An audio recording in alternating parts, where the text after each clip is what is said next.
If you're looking to actually grow your podcast audience and have that audience gravitate to every single episode you create, then you need to start making solo podcast episodes. So today, I'm going to give you reasons why you should consider doing solo episodes.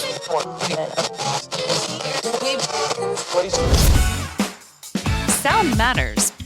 Be heard. Welcome to the podcast where you get exclusive behind-the-scenes tips to make your own show sound truly spectacular.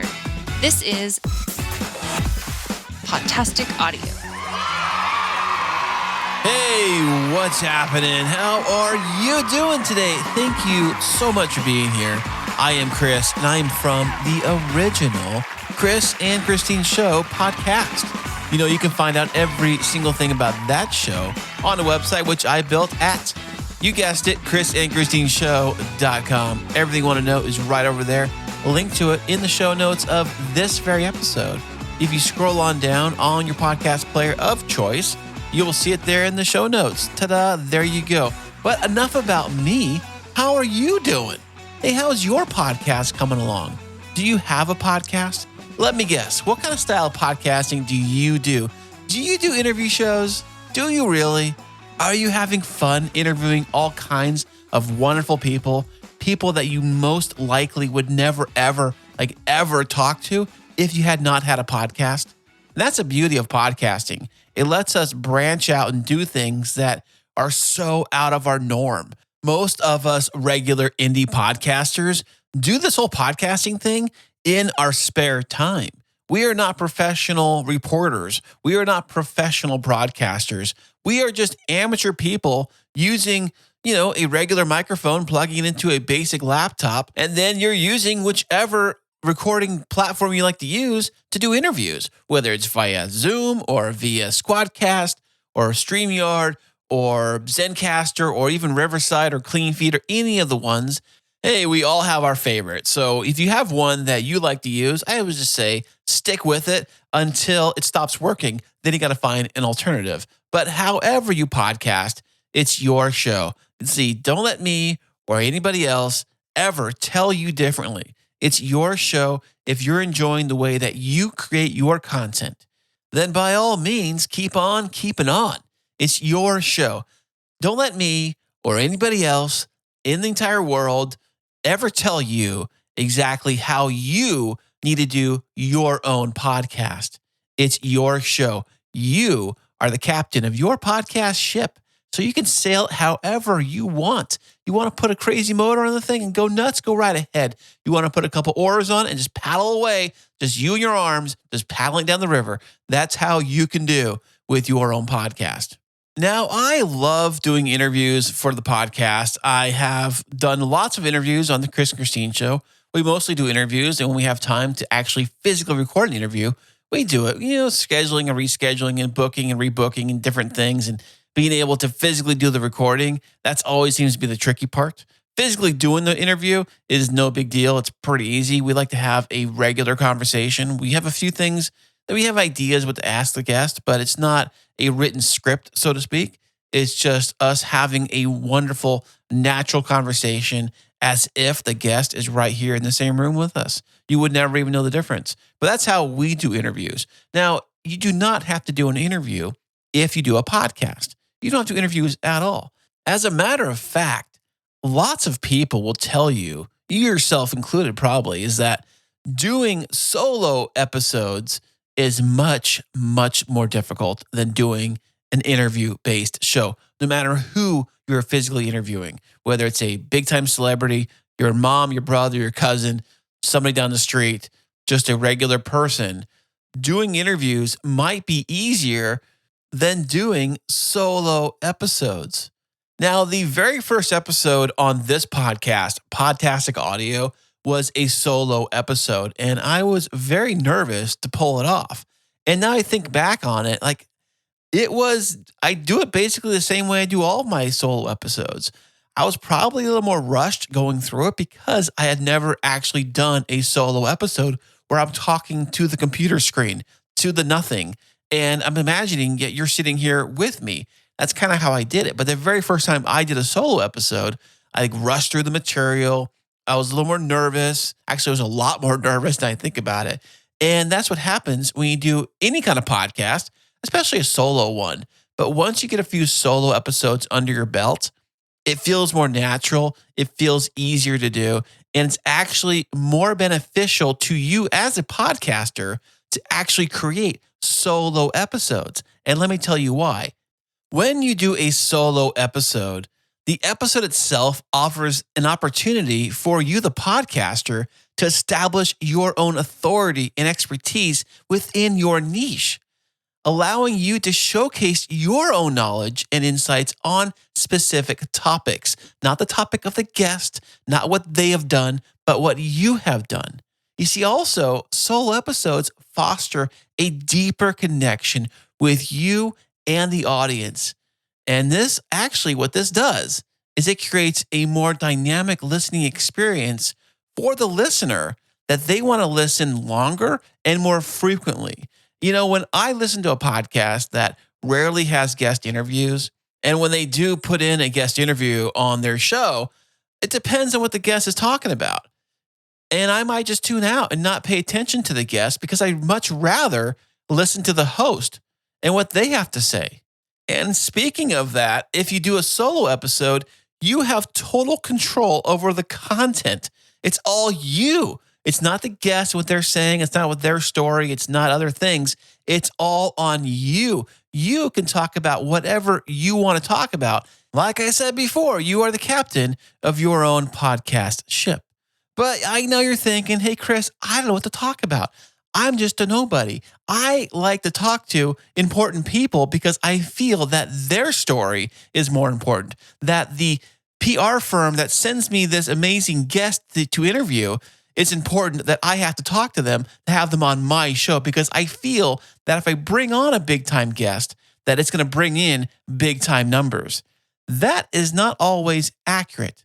In fact, Adam of Podcasting Business School podcast, he just did an episode on this very same topic. So Adam, what do you think about having a big time guest on a podcast? Does that really help your show? Does it do anything for your show? What do you think? Now, let me clue you in on a big industry lie about interview episodes. This is where the PR agencies kind of get in our head a little bit. And it's just it's out there. And I want to dispel this myth. All right. Here it is. Getting big name guests is a great way to grow your show. This is a lie. Because when someone comes to your show, they come onto your show as a guest, they are not coming onto your show. I'm going to hit you right between the eyes with this one. So just get ready. Don't be ducking it.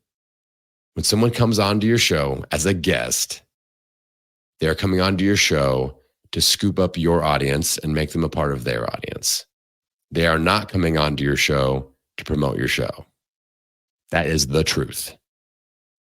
Let it sink in. All right. They are not coming on. Big, rich, famous celebrity person is not coming on to your show thinking, can't wait to share this out. Maybe they do, maybe they don't, but that's never their main purpose, ever. All right. We got to realize that. We got to stop getting our hopes up and feelings hurt. A big name person on, didn't share it. Boo-hoo, I'm going to quit. We got to quit doing that. Like when I go on someone else's show, my primary goal is to over freaking deliver and stand out at such a level that I scoop up a percentage of that audience and they go, I need to go into Adam's world and get into his ecosystem.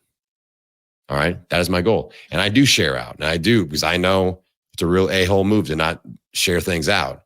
But that's not my primary. My goal of coming on your show isn't to market your show. When you go on someone else's show, it should not be to market their show. It's to grow your audience. So we got to get that straight in our head and quit getting confused. And again, feelings hurt. All right. I know it sucks. When you finally get big name person, you've read all their books, you love them, you buy all their courses, they come on your show and they don't even freaking share it in an Instagram story. And we're like, you're dead to me, you know? And then we still buy all their stuff anyway. But like, that's something that we have to get over and be very clear about. All right. So just understand that is one of the biggest lies in podcasting, that get big name guests. It's a great way to grow your show. And yes, like there's some SEO factor. If you have Joe Rogan on your show and you put Joe Rogan in the title, some people will search and you'll get some listeners out of it for sure. But it's not like that huge of a deal to where it's like, I'm really banking on this as my main strategy for growth. Maybe it's a 5% or 10% bump or if you look at the pie chart of your growth strategies, it's like a 5-ish%. Wow. Thank you so much, Adam. That was incredible. Such great advice. That's amazing. Link to that episode in the show notes of this episode. You want to check that out. But right now, I'm going to give you the 3 reasons why you need to start doing solo episodes for your podcast if you're not doing solo episodes already. Now, the number one reason, of course, is establishing authority and expertise, meaning that you, yes, you are the expert, not the guest, not rando so-and-so. You, the name of the show is your show with your name and maybe your picture or whatever. It's all you, meaning that you are the expert. You are the reason they tune into the show to hear directly from you. Solo episodes allow podcasters like yourself to showcase their depth and knowledge and their expertise on a particular topic. This can help establish you as the podcaster as a thought leader or authority of your own niche. For example, let's just say that if you, the podcaster, specialize in personal finance, then a solo episode where you provide detailed insights into investment strategies or maybe even budgeting tips can demonstrate your expertise directly to the audience, and they will love you for it. Okay, moving on to tip number 2 on why you need to start doing solo episodes for your own podcast, and that is building a stronger connection with the audience. Well, yeah. If you have a lot of guest interviews, yes, they can bring fresh perspectives and, different voices and different people onto your podcast. Yeah, I get that. But solo episodes provides an opportunity for the podcaster, that'd be you, to directly connect with your audience on a more personal level. And podcasting as an audio format is a very personal and intimate format that connects directly with me to you directly. Now, on a solo podcast, you can share personal stories, personal experiences that you have gone through, and perhaps maybe the listener has experienced very similar things. So they respect and understand the things that you personally have gone through or are talking about. Let's just say, for example, you, the podcaster, you're hosting a show, let's say about mental health. You may choose to do solo episodes sharing your own journey and coping mechanisms with problems that you have gone through. Because when you do that, it'll resonate directly and more deeply with listeners who are also going through the same very struggles. Now, before I give you the third and final reason why you need to start doing solo episodes for your podcast, we're going to hear from Adam on why it worked for him and for his clients. What are the benefits of physically doing solo episodes over interview style shows? Like, you can start with your next episode. Never done a solo? Do a solo. Watch what happens. Your listeners will freaking love it. This happens 112% of the time. When I convince people that are only doing interviews to do solos, they do the first one, they get more engagement, more downloads, more DMs on Instagram than ever before. And I've had people cry. They're like, why didn't I have the courage to do this sooner? I feel sad, FOMO, ashamed, whatever. And they're like openly weeping about it. And I'm like, listen, you made that change today. We're rocking with this moving forward. We just got connected. We're just getting started, and a lot of them still, they're 100 episodes in or whatever. I did this for 3 freaking years. All right. So talk about feeling like an idiot of just like, oh my God, I feel like I missed out and I could have gotten to the point that I am today a lot sooner, but everything happens for a reason. And all those mistakes turned into the podcasting business school brand where I teach you how to avoid them. Well, thank you so much, Adam. That was incredible, amazing advice. Link to his episode where that came from is in the show notes of this episode. Scroll on down, and there it is. So, moving on to the third and final reason why you should start doing solo episodes for your podcast is that because it's a solo episode, you control all of the content. Flexibility and control over the content is all on you. Solo episodes offer greater flexibility and control over the content of your own podcast. It's your show.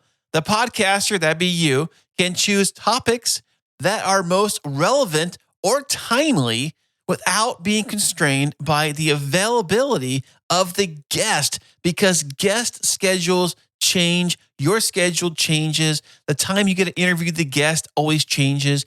You know, I said this in a few episodes ago, is that when you interview a guest, say from 3 months ago, and they're advertising something that was happening 3 months ago, but you don't get it on the air as a finished podcast until, 3, 6, 7, maybe even a year later, there's nothing timely about that.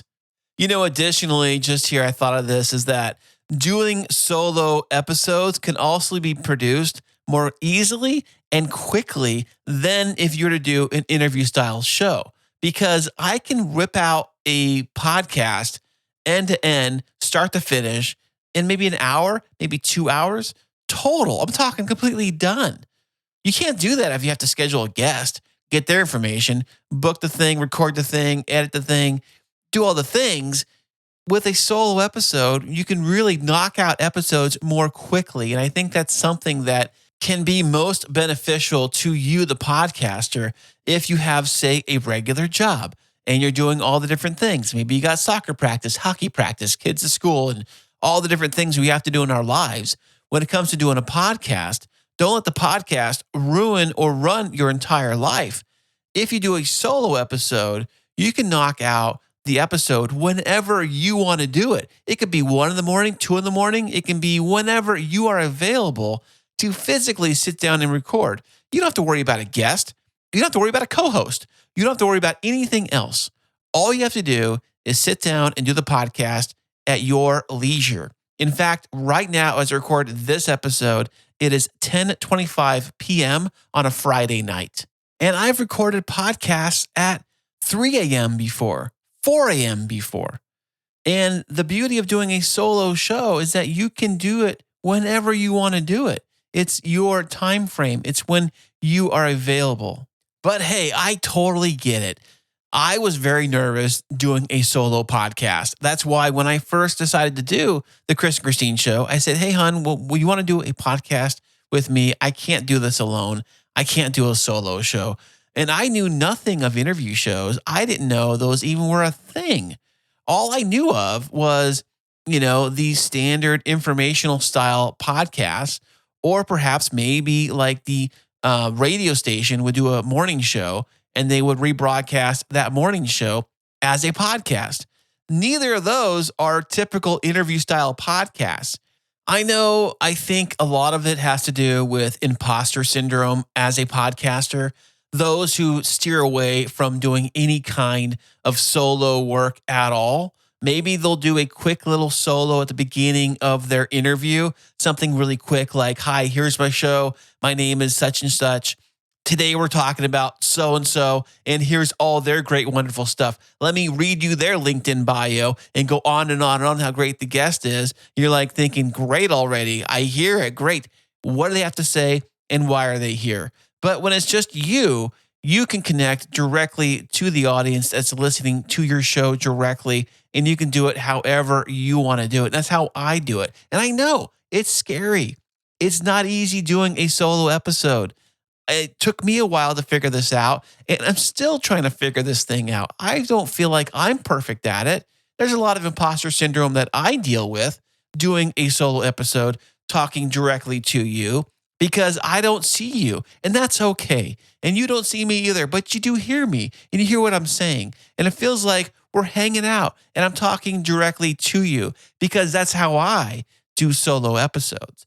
I talk directly to you. In fact, I'm actually pointing at you right now. You can't see this, but I'm pointing at you right now. I'm actually waving at you. You can't see any of this stuff, but I imagine that you are right there and I'm talking directly to you face to face.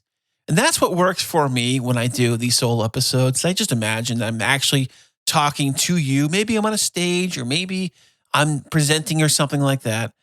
But if you get the idea that you are physically talking to the other person right there across the room, that will definitely help with the way you craft your content and how you present your content to the listener. Maybe, just maybe, this might be an idea. You might want to try this out. When you press record on your very first solo episode, if you cannot imagine who your ideal avatar listener is for your show, maybe you can make a printout of somebody who is your target audience listener. This is the person that you are intentionally making your show directly for.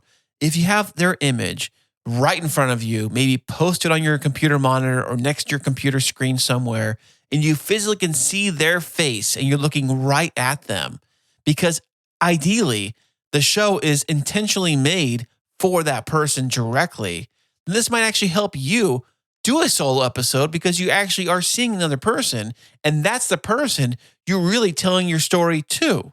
Hey, maybe you're thinking that you will never, ever, ever stop doing interviews for your show. Maybe you're thinking that solo episodes are not for you. Maybe you're just in your own world and that you are only going to stick to the things that you know that work best for you. And that is completely okay. I'm not trying to force you to change your show. I'm not trying to force you to do something completely different than what you're doing right now. But if you want to soak in all the benefits of having an actual audience that resonates with you directly, that comes to your show for you, not for some random guest that they don't know who it is and you don't know who they are, and we don't really care, because guest interviews do not help you build an audience.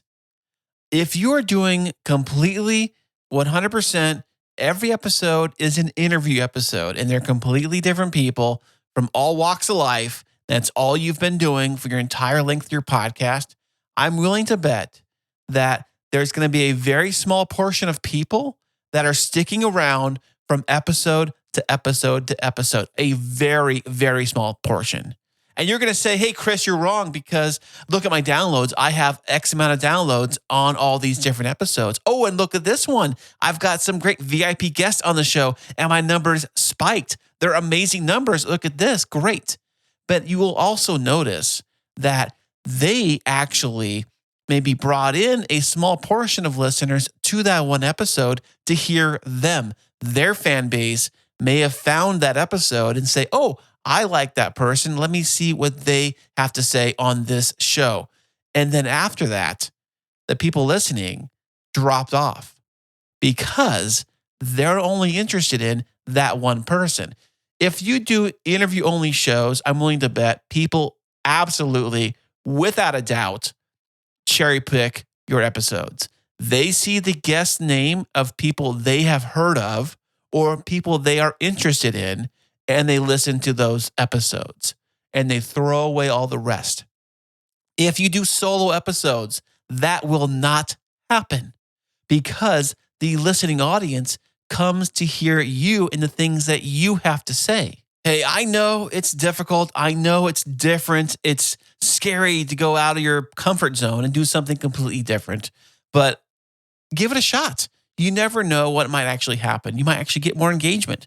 You might actually get more followers. You might actually get more people writing into your show and saying, that was a great episode. I really appreciate that. I've had listeners write into me, and I appreciate you for writing in. And I love all your kind words, all of your comments, all of your wonderful things. I appreciate you for listening.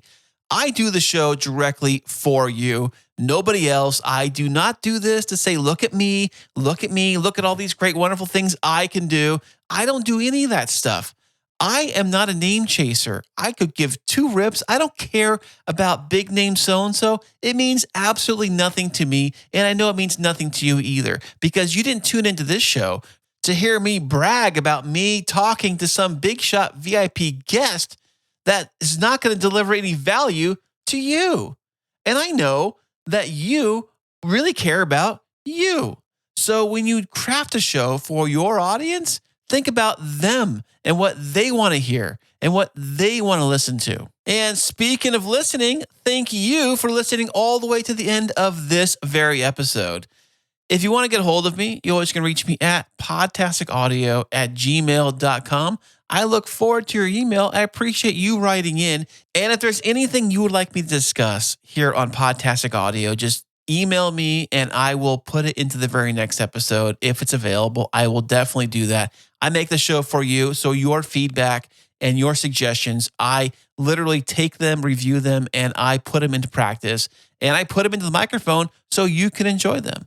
And once again, big shout out to Adam from Podcasting Business School for allowing me to play his audio clips from his recent episode in this very episode. And once again, that link to his show will be in the show notes of this very episode. Go on and scroll on down.